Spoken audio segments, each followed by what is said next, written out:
Hi everyone, it's Niamh here and welcome to my art journaling channel. Today we're doing a quick art journal page, pushing through a creative block. So this page started out because I really didn't want to create, but I needed to.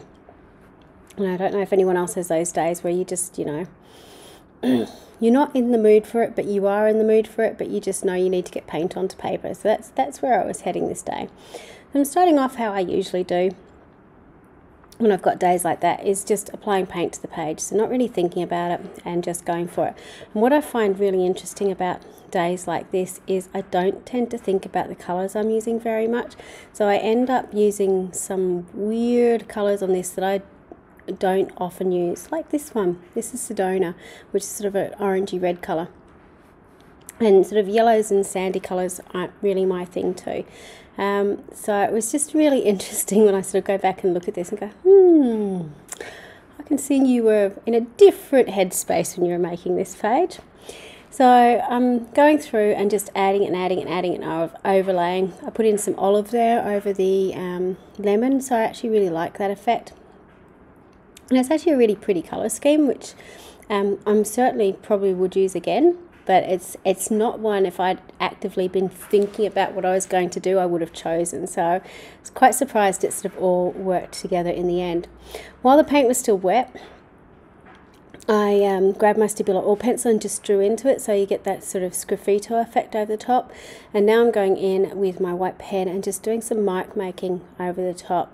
And I really enjoyed doing that. I loved how it looked over the black. You can see where I grabbed some of the page off my peg when I undid it, but these things happen.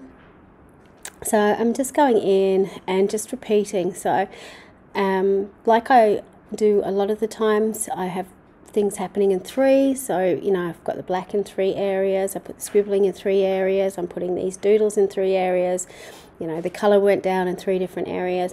So having that little rule of thumb I find really, really handy when I'm doing pages like this, because it's so ingrained in me, I don't really have to think about it, but I know it will mostly balance up in the end. So here's another colour that I don't use very often, which is Eggplant, which is more purpley. So I use a lot of the fuchsia, which has got more red tones in it. But I thought the purple might work on this page. Again, working in the 3s and overlapping my marks. So that's one thing I've found really, really helpful, is I start off in an area and then sort of extend my marks up in a really random way. So I'm not keeping them all in the yellow section, for example, or on the black section, but they actually extend out and over the top and through some of the other mark making. And that helps your page or your marks look a little bit more organic when you put them down, rather than very regimented and symmetrical. So quite often I get comments about, oh, my mark making just doesn't quite look the same, and it's probably just you're trying to keep your marks neat and tidy in a particular area. So try overlapping them a little bit and see how that goes on your page. This is a really wide Posca paint pen, and I've actually been bought a few more of these because I really love that you get these sort of perfect polka dots when you put it across the page. So I think it's a 7M off the top of my head, and bullet tip. So have a go at that. Then I've got the black little lines going across the page, and then just some splatter, because you always have to have a splatter on a page. So actually, once I got to this stage, I really liked what I was doing. I was having fun. I was out of that little funk that I was in, because I hadn't really given myself any rules or regulations, I suppose. Well, I'm just about to contradict that, because I did have the rules of, what you do in one place, do in 2 other places on my page. That was the only rule I had. But having that really helped, because it meant I didn't need to worry about it. I just knew if I did it one place, well, I was going to do it somewhere else, which I found really helpful. Because I was having fun, I could have left it as it was, but I wanted just to add a little bit more, so I decided to do my Leafy Doodles. And again, just not really thinking about it, being really loose, drawing it out Usually I draw it out with a finer pen, but I actually quite like the chunkier look with the thicker marker when I drew that out. And then I'm just filling in the black so it really stands out from the background. So you've just got that little bit of contrast and depth to what's happening. So again, for those people who, you know, don't particularly want to draw this, there's lots of these frondy, leafy stamps and stencils these days that you could certainly do the same. Either draw through the stencil or obviously stencil through it, or stamp over it and then draw over the top again. So there's lots of different ways that you can do that.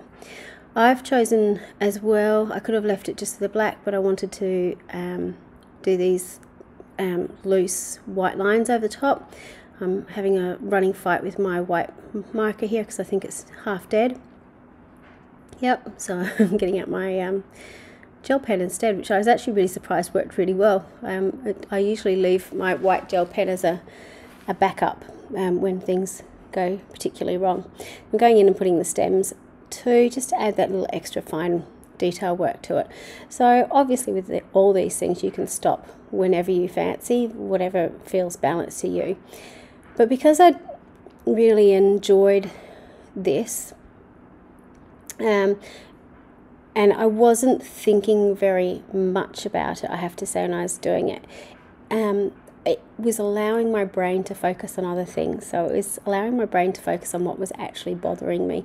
And I decided I wanted to write about it in my journal. Now, I didn't want to use my own words to describe what was going on, so I chose to find a quote that sort of summed up how I was feeling.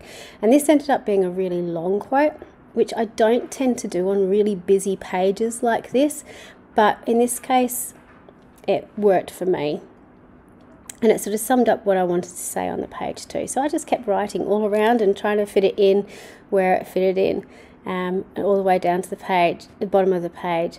So basically it was all about, you know, she was tired, they couldn't see what level of tired she was, but she kept on going, kept on smiling, and just kept doing what she needed to do, type thing. So obviously it's something that I'm sure many people can relate to, because we all get to that level of tired sometimes, but we still keep on keeping on.